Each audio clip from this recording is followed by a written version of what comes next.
I was traveling alone, or sometime I used to, some of my friends accompanied. And when we chased the stories one by one, first Athira Hadia case, then Shruti's case, then one after another cases we started following. After a point of time, we realized the number is, only staggering. It's a humongous amount of human tragedy going on, just using the loopholes of the Indian law. Now, just keeping the Indian example aside, the world was reeling under the issue of trafficking. If you chase the story of ISIS, all those 7-8 years of ISIS peak, every month 25 to 30 girls from Europe, America, Australia, New Zealand, South America used to join ISIS. Now what had happened is, these issues nobody was into denial mode. Everybody accepted, yes, this trafficking is happening from all over the world, and India was not away from that. So Indian girls were also being targeted, and there are certain socio-political realities in Kerala which was compelling the whole thing happening, or accentuated, or the numbers suddenly become very staggering because there are some political compulsion, socio-political issues are there. But when we started, putting together all the cases, we found the pattern there. Now, in that pattern, we realize that we all are involved. I mean, no matter my sister or my mother or my sister-in-law may not be part of these incidences, but almost every second or every third household in Kerala experiencing this kind of human tragedy. Now you tell me, we picked up 3 stories of the huge number, huge human tragedy, and we graphically, clinically told the story of these 3 girls. Now the entire process, where the propaganda stands, propaganda is, we would have called it propaganda if we would have put our own narrative. But in this film, we stand by every sentence being told by our actors, every scene being shot. There is not a single, if you find anybody can figure out any fault into it, we are available to say sorry to that. Censor board kept our film for 2 months. They scrutinized through Muslim scholars, they scrutinized through historians, and finally we get a certificate from CBSE. Now you tell me, our hard work, our hard-earned money, censor board, all are redundant. Only few political masterminds, political some kind of traders are terming it a propaganda or a agenda film without watching that.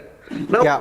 Do you think as a creative, as a filmmaker, I should reply that? See, obviously, I'll tell you some of the ridiculous comments being made today, Adah. There is one political party, a political party, which has representation even in parliament, saying that we'll give you 1 crore rupees if you prove that these things happen.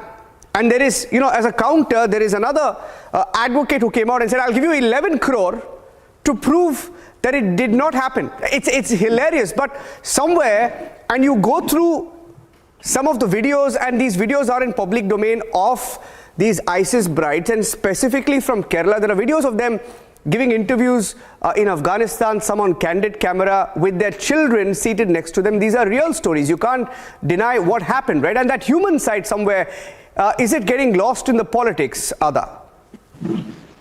I'm a girl and I find this really scary. So I go on social media today, and the first thing I see is our film was trending on #1 of the most awaited films of this year. And also I was like, yeah, I was really excited. And the next thing I saw, my timeline looked like the stock market, because people were throwing numbers in exchange for human lives. And I thought that's very scary. That's so scary to read as a girl. That's what our film is about, actually. We are trying to tell you that, girls were manipulated for money. the gains that they got to send them to ISIS. Those boys got money to woo the girls, to make them fall in love with them, to manipulate them, brainwash them. They were raped, drugged, and were taken off to the ISIS. And I just thought that human life has become so cheap now that we just sell it at, you put your price, you put your price. It almost became like a bidding thing. So I don't know, for me, I think even if it's just one life, one girl who's gone, it's a lot. But maybe people don't feel it because it's not their person. It's somebody else's daughter, somebody else's mother, somebody else's sister who went. But if it was your own sister, your own friend who was taken away or was drugged, would the number still matter? Would you be still counting and saying, in this number, one of my person? No, then the number you'd put totally aside and you'd only speak for one person who's your person. So I think it's a really sensitive issue. I hope as human beings we can be more sensitive. However, we live in a free country. I'm really happy we live in a free country where there's freedom of thought, freedom of expression, freedom of word. Unlike in the movie, they take me to a place where there's no freedom of thought. I wouldn't be able to talk to you like I am now if I was the character I was in the film.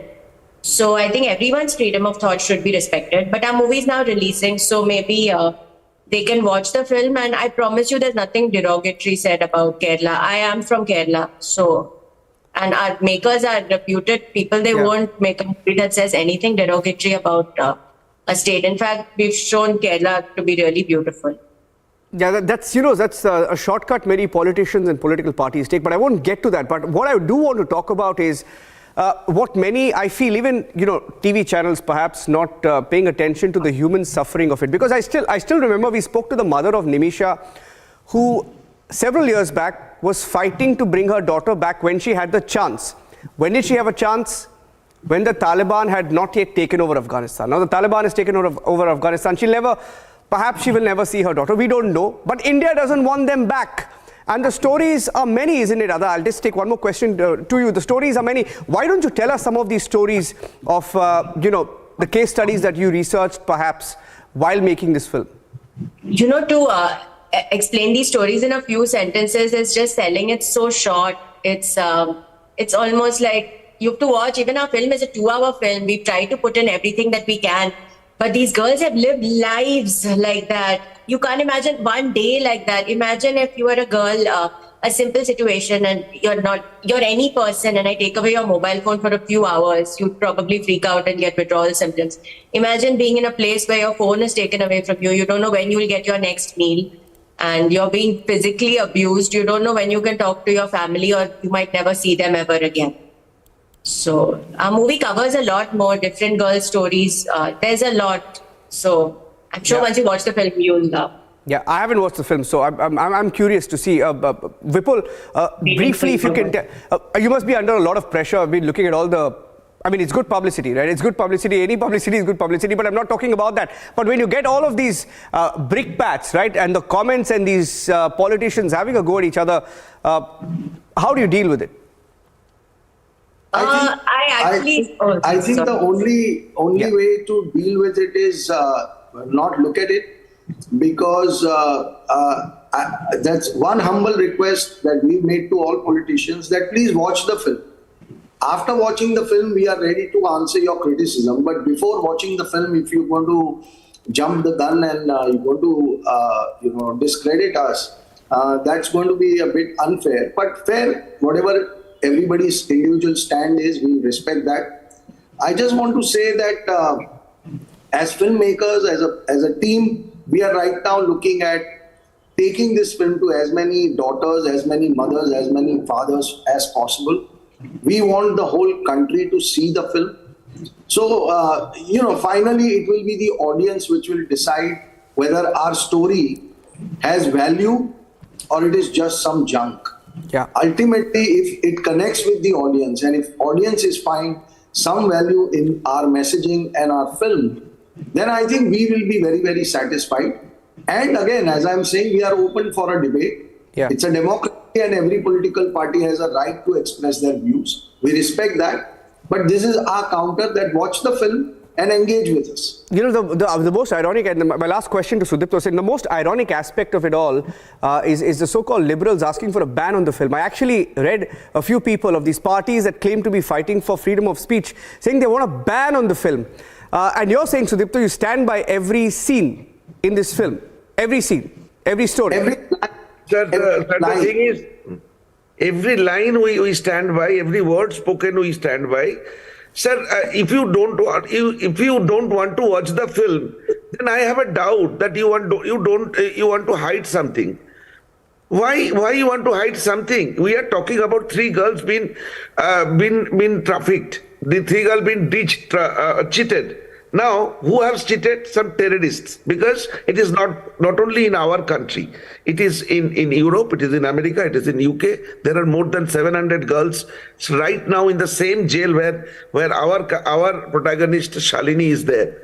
Now, just imagine that in a country when we are talking about terrorists, people say it is Islamophobic. How come talking about a terrorist become an Islamophobic? They only told us that a religion, that terror has no religion. So now these people are relating. It is not we. Actually, the people who are seeking ban, they are trying to say that you are Islamophobic, you are talking about the terrorist. So what do we understand? But sir, we don't want to get into any politics. We don't want to get into any phobia. We are filmmakers, we made a film, and I think whoever has seen the film, sir, I just wanted to add on, there are few journalists has seen the film in Bangalore. There was a test screening was going on. Before that, those journalists jumped on me to ask about 2000. I just requested them, folded hand, told them that see the film, I will be standing here and coming out of the screening, ask me the same question. Trust me, they came out and they said, Sudipta ji, we are not going to ask you the question. We got the answer. Interesting. Let's see what happens on the 5th of May. Looking forward to this film. Thank you, Adah. Vipul. Yes. Okay, last word, Mr. Vipul. Yeah. So I just want to say to everybody that this film is not against Kerala. This film is not against any community or any religion. This film is against terrorism, and we will stand by every word that the film has in itself. So absolutely want to make it clear that this film is not against anybody that they are trying to make us to be. We request you all through you that please come to the auditorium, to the cinema hall in large number and see the film and prove them wrong that this film is a film where we all Indians should stand by. Thank you. Okay, Sudipta, Adah and Vipul, thank you for joining us. All the best.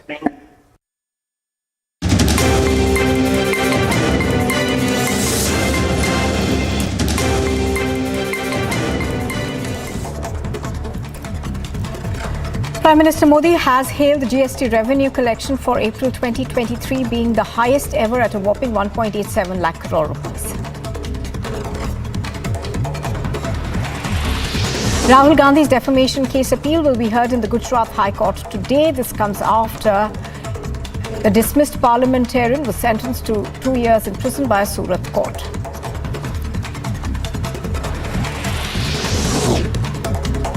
As the crackdown on terror in Jammu and Kashmir continues, the National Investigation Agency has carried out raids at more than 6 locations in Jammu and Kashmir. 4 districts of Central and South Kashmir were raided. Raids are also underway in the Poonch district. BJP leader and senior Congress leader A.K. Antony's son Anil Antony is the latest Saffron Party politician to join the debate over the Kerala story. Antony hit out at the ruling CPIM and the Congress, accusing them of hypocrisy for the narrow political gain, and pointed out double standards on the Kerala story in the BBC documentary on Gujarat. As many as 4 people were arrested with fake currency notes from Odisha's Narain village, amounting to about 10 lakh rupees. Investigation is on. The Delhi Police Special Staff of Northwest District arrested 2 sharpshooters and seized 4 firearms. Earlier, a sharpshooter known as Ganja was arrested from Meerut in connection with a string of crimes. Extending his greetings on International Labour Day, the Tamil Nadu Chief Minister M.K. Stalin announced the withdrawal of the amendment to the Tamil Nadu Factories Act. An incident of stone pelting has been reported on the newly launched Vande Bharat train in Kerala. According to officials, the incident took place when the train was travelling between Tirunavya and Tirur. The Morinda sacrilege case accused Jasveer Singh died on Monday evening at the Mansa Civil Hospital. The accused was lodged in Mansa's Tamkot jail. India is taking part in the inaugural ASEAN-India Maritime Exercise, which is set to take place from the 2nd to the 8th of May. The Indian naval ships INS Satpura, INS Delhi and senior officials, of course, have arrived for it.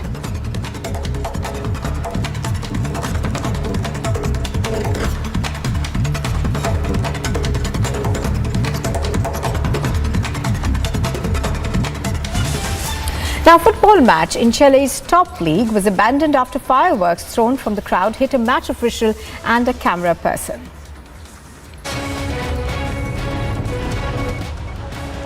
In the city of Concepcion, around 500 kilometers in south of capital Santiago, the match between Universidad de Chile and Universidad Católica was being played. Chaos occurred when fans suddenly started throwing fireworks from the stands, leading to several match officials being hurt. The match was suspended in the 31st minute of the first half. Chile's President Gabriel Boric condemned the attack on his Twitter account. Several people, including fourth referee, a cameraman and photographers, were reportedly injured. Meanwhile, an investigation is underway. Agency report, Republic TV. Prime Minister Modi is all set to lead the BJP's campaign in Karnataka. And after the BJP's pro-people manifesto, the Congress is likely to release its manifesto today.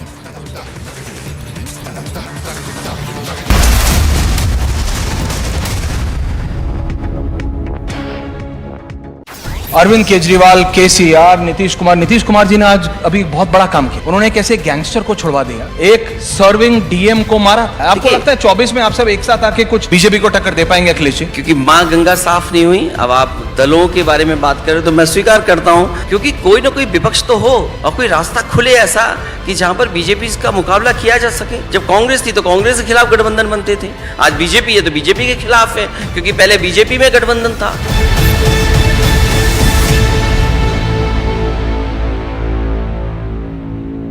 There is an attempt right now to guilt trip India, and you actually took them to the cleaners with the kind of response you put out. Is that also a part of the challenge that India is dealing with in the run-up to 2024? Who is going to guilt trip whom?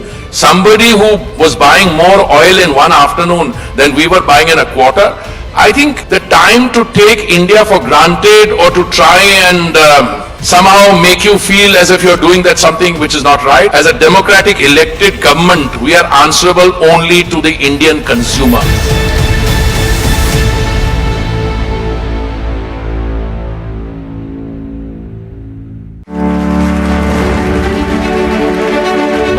अब जो मैं बताने जा रहा हूं वो जानकर Republic TV के दर्शकों को भी जरूर अच्छा लगेगा। आपको याद होगा 2019 में इसी रिपब्लिक समिट में मैंने कहा था कि पीएम आवास योजना के तहत हमने 5 साल में 1.5 करोड़ परिवारों को घर दिया है। अब यह आंकड़ा बढ़कर 3.25 करोड़ से ज्यादा हो चुका है। इनमें से ज्यादातर घर, उसका मालिकाना हक हमारी माताओं बहनों के नाम पर है। करोड़ों गरीब बहनें, मैं आज बड़े संतोष से कहता हूं, लखपति दीदी बनी।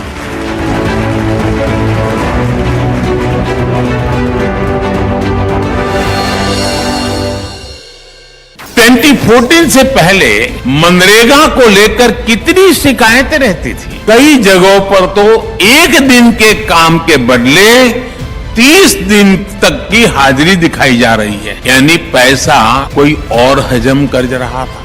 इसमें किसका नुकसान हो रहा था? गरीब का, मजदूर का। हमने मनरेगा का बजट बढ़ाया। अब करीब 90% से अधिक मनरेगा मजदूरों के आधार कार्ड लिंक हो चुके हैं। इससे जॉब कार्ड में फर्जीवाड़ा कम हुआ है। मनरेगा में फर्जीवाड़ा रुकने की वजह से 40,000 करोड़ रुपए गलत हाथों में जाने से बचे हैं।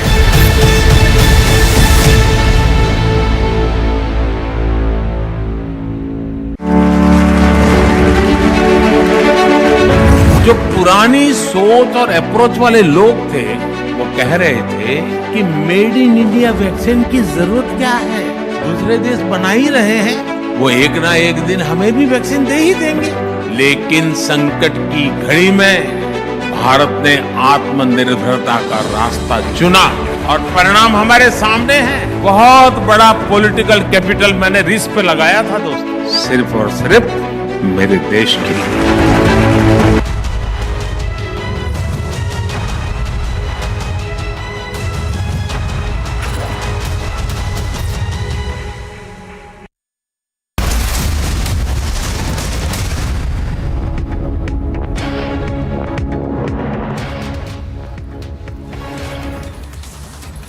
Good morning and welcome back. This is live and breaking on Republic TV. I'm Nupur Talwar Suri, and we are, of course, going to be cutting across to the Congress Party releasing its manifesto in Karnataka in just a bit. But here's a quick look at the headlines.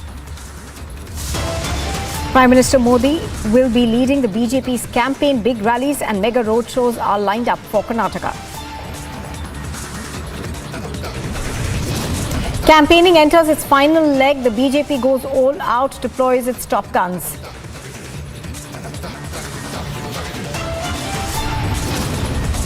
The BJP MLA Basnagowda Patil Yatnal sparks a controversy, says will implement UP government model in Karnataka.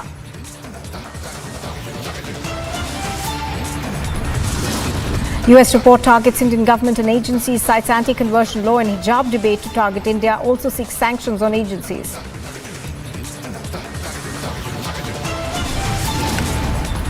And the Congress Party is also releasing its vision document today.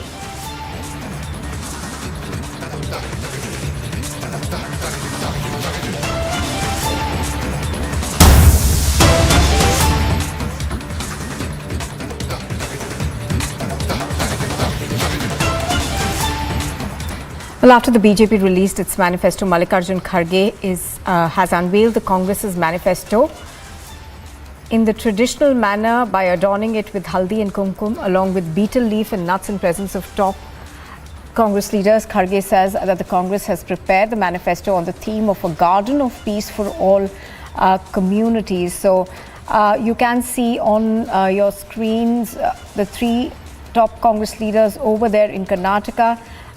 The Congress president, of course, flanked by DK Shivakumar, the Congress state unit president, and Siddharamaiah, all of them over there. Now, we're going to try and go across to Prajwal and Aneri in just a bit to understand what the focus of this manifesto is. Aneri, in fact, is joining us right now on the broadcast. Aneri, good morning. Aneri, give us more details in terms of this manifesto that has been released by the Congress Party. We are given to understand that it does focus on communal harmony, but also, on the agriculture sector quite a bit, on farmers. That's right, Nupur. We see that yesterday it was the BJP's manifesto which was released by the BJP National President JP Nadda, and today we are seeing just few days ahead of the polls. Congress Party has now released its manifesto where they have come up with a few promises. I'll take you through that. One is Graha Jyoti, which is 200 units of free electricity to all the houses, and Gruha Lakshmi, that is 2,000 rupees every month to each and every woman head of the family. And another one is Anna Bhagya, that is 10 kgs of food grains of their choice at every person at the below poverty line family. And also one more important one is Shakti, that is a free travel for all the women across the state of Karnataka in KSRTC buses. And so this is the major promises which have been put forth by the Congress Party. But also when we talk about one more important important issue which they have highlighted,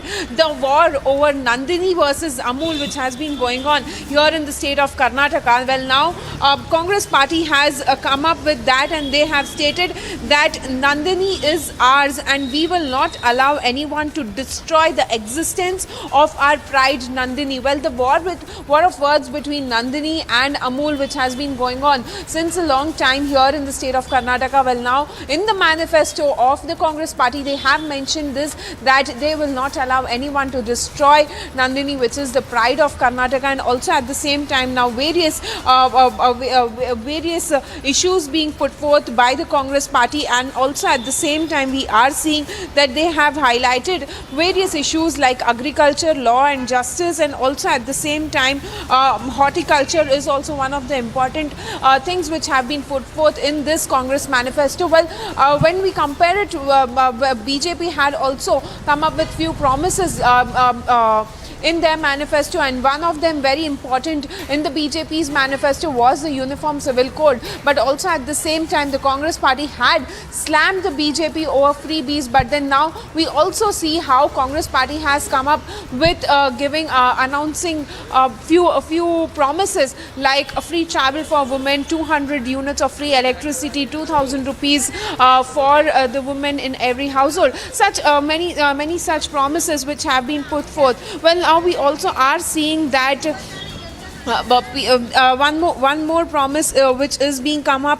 which is put forth by the Congress party, is 3,000 rupees stipend to the graduates and 1,500 to diploma holders every month. Those are unemployed. So this is these are a few five main promises which the Congress party have come up with in their manifesto. This comes just ahead of the Karnataka elections. Remember, Nupur, 10th of May is the day when Karnataka goes to polls, and on 13th of May we will be seeing the results being announced for the Karnataka. So who will form the government is remains to be seen on the 13th of May. But before that, definitely a big announcements coming in from both the parties, from the Congress and the BJP. Well, we'll have to wait and watch how this elections turns out to be, Nupur.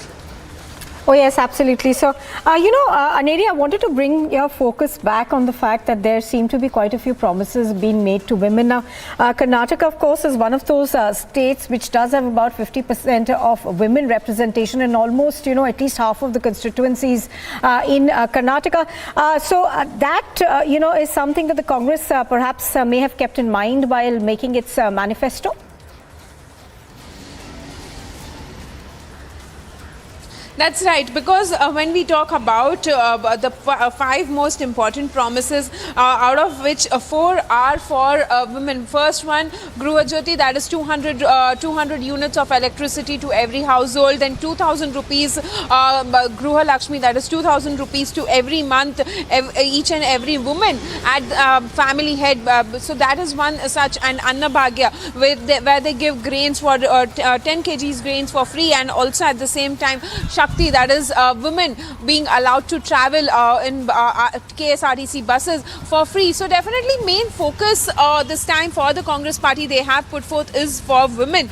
So it all remains to be seen, because we are seeing how the BJP's manifesto was released yesterday. They had also come up with some promises in regard with the health and infrastructure development promises which were put forth by the Congress party, by the BJP, beg my pardon. And also at the same time, now when we talk about the Congress party, they say administration and governance will be also one of their top focus. Also at the same time, we are seeing that law and justice, they will be setting up they are dedicated to set up dedicated funds of 2,000 crores to modernize all the existing courts of the state, is what one big thing which has come up here in the Congress party's manifesto, to establish as advanced forensic university, and many such other promises have been coming up from the Congress party, Nupur. All right, do stay with us, Aneri. I'm going to come back to you in just a bit, but just to tell our viewers, even as the Congress party has announced its manifesto, we are learning that the BJP is campaigning in full gear in Karnataka. Amit Shah will be holding a mega roadshow in Bengaluru today, so that's also happening in the state of Karnataka. Pictures on your screen are of Amit Shah. who will be addressing a huge campaign rally in Bengaluru. I think I'm going to go back to Aneri on this one. Aneri, give us a broad sense of the BJP's campaigning that takes place today. Of course, it is going all out.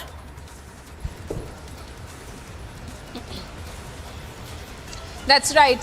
Nupur, top guns of the BJP are today campaigning across the state of Karnataka, from Prime Minister Narendra Modi to Union Home Minister Amit Shah, Hemanta Biswa Sarma, the Assam Chief Minister, and many other leaders of the BJP are here in the state of Karnataka. When we talk about Prime Minister Narendra Modi, Prime Minister will be holding 3 mega public meetings, and also a mega roadshow will be held in Kalburgi at 5 p.m. in the evening. So that will be one big show of strength by the BJP here in the state of Karnataka. And also at the same time, when we talk about the schedule of Union Home Minister Amit Shah, he will also be holding 3 to 4 public meetings, and also 3 roadshows of Amit Shah have been planned in Bengaluru region. So definitely these all roadshows and public meetings have been giving out a strong message and also a big boost to the cadres of the BJP, because just few days now for the campaigning and top guns of the BJP. But not to forget, Nupur, just 2 days back we had seen Prime Minister Narendra Modi was also holding 6 public meetings in 2 days, and 2 roadshows were led by Prime Minister Narendra Modi, giving out a big message. And also at the same time, we are seeing today Union Home Minister Amit Shah will be also holding 3 public meetings and 3 roadshows in various regions. And also at the same time, Prime Minister Narendra Modi will also be holding a mega roadshow in Kalburgi. And also other than that, we will be seeing public meetings of Prime Minister, which will be starting at around 11 a.m. First one in Chitradurga, and then later as the schedule follows. So we'll have to wait and watch how this turns out to be, because remember, Nupur, yesterday we had seen how Congress leader Priyank Kharge had used an abusive language against Prime Minister Narendra Modi. So we had seen how series of reactions coming in from the BJP. But now Prime Minister Narendra Modi will also be addressing a public meeting at around 11 a.m. So we'll have to wait and watch how that also turns out to be. But yes, strong message being given out by the BJP, as all the top leaders of the BJP are out here campaigning for the Karnataka polls. Right, absolutely. So, as you're pointing out, obviously one would be expecting, some sort of statements to be made